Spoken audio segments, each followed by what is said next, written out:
Terus Me People, saya Fafrikoni Ristiara Devi. Pada video pembelajar kali ini, saya akan membahas dari buku 3 Minute Meditator.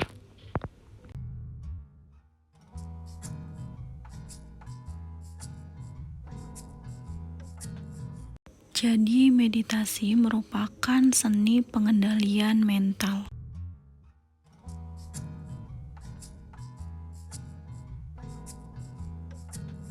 Banyak ahli psikologi dan metafisika yakin atas respon fight or flight dalam otak. Fungsi umum ini membuat kita bereaksi terhadap pikiran dan gambaran mental seakan itu merupakan gambaran yang sebenarnya. Manfaat utama dari meditasi sebagai perangkat praktis harian dengan hasil yang hampir bisa dirasakan saat itu juga. Ada 3 langkah. Untuk langkah yang pertama yaitu menjernihkan pikiran. Menjernihkan pikiran merupakan permulaan bagi kebanyakan orang. Contoh menjernihkan pikiran membantu Anda dalam melakukan meditasi dengan cara memperhatikan pikiran dan hidup untuk saat ini. Pengamatan pikiran merupakan bagian penting dalam melakukan meditasi penilaian dan belas kasih. Latihan menembus batas merupakan bagian dari tiap latihan. Kemudian, untuk langkah yang kedua yaitu memperhatikan pikiran. Sebagian besar latihan berikut ini berjalan dengan prinsip distraksi atau subtraksi.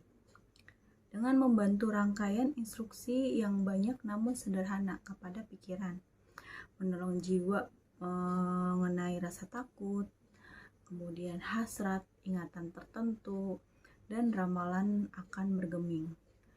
Untuk poin yang terakhir yaitu langkah menjinakkan pikiran. Pikiran merupakan titik fokus perhatian. Dengan kata lain, kita akan menggunakan pernapasan dan langkah kaki sebagaimana dalam bernapas dan melangkah. Inti dari meditasi Zen dalam masyarakat tradisional Jepang adalah koan. Koan adalah pertanyaan yang tiada memiliki jawaban rasional. Beberapa pertanyaan koan yang paling disukai adalah contohnya yang pertama yaitu bagaimanakah suara yang terdengar ketika satu tangan bertepuk. Kemudian contoh yang kedua yaitu bagaimana rupamu sebelum ibumu dilahirkan. Oke, jadi amati pikiran sewaktu Anda memutuskan perhatian pada salah satu pertanyaan ini. Apakah pikiran Anda berusaha keras menemukan jawaban? Cobalah mengolah rasa ketidaktahuan. Awal ini memang akan terasa tidak nyaman. Perbolehkan diri untuk merasa tidak tahu. Carilah ruang kosong dan lapang dari perasaan ini dalam pikiran. Ketidaktahuan memiliki ruang untuk segalanya. Oke, kemudian saya akan membahas bagaimana meditasi kesepian dan kehampaan. Yang pertama, saya akan membahas kesepian terlebih dahulu.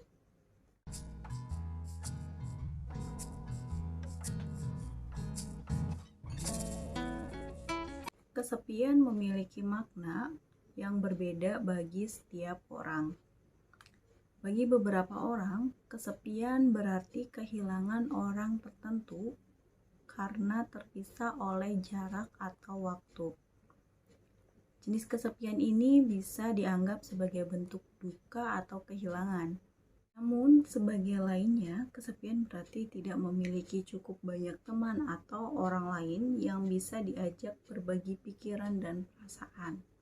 Kemudian merasa terasing ataupun merasa sendirian. Pertama, meditasi menamai kesepian. Luangkan waktu selama beberapa jam atau hari untuk menamai rasa kesepian yang muncul dalam pikiran. Kemudian, untuk yang kedua, meditasi merasakan pikiran tentang kesepian. Kalau Anda merasa sakit saat mengamati pikiran sepi yang muncul dalam benak, luangkan waktu beberapa detik untuk melakukan meditasi favorit sebelum kembali pada pikiran sepi, lalu amati pikiran tersebut dengan seksama. Kemudian yang ketiga, meditasi merasakan pikiran tentang kesepian.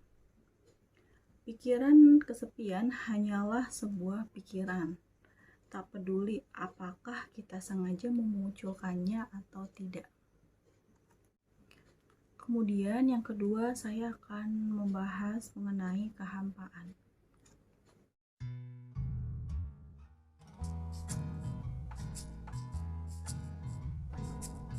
Kehampaan merujuk pada ketiadaan jiwa. Banyak orang yang terperangkap dalam putaran kehidupan modern, sehingga hidup ini dipenuhi dengan kesibukan bisnis, namun tetap terasa tidak bermakna. Sama seperti duka dan kematian, kesepian dan kehampaan merupakan bagian dari sifat manusia.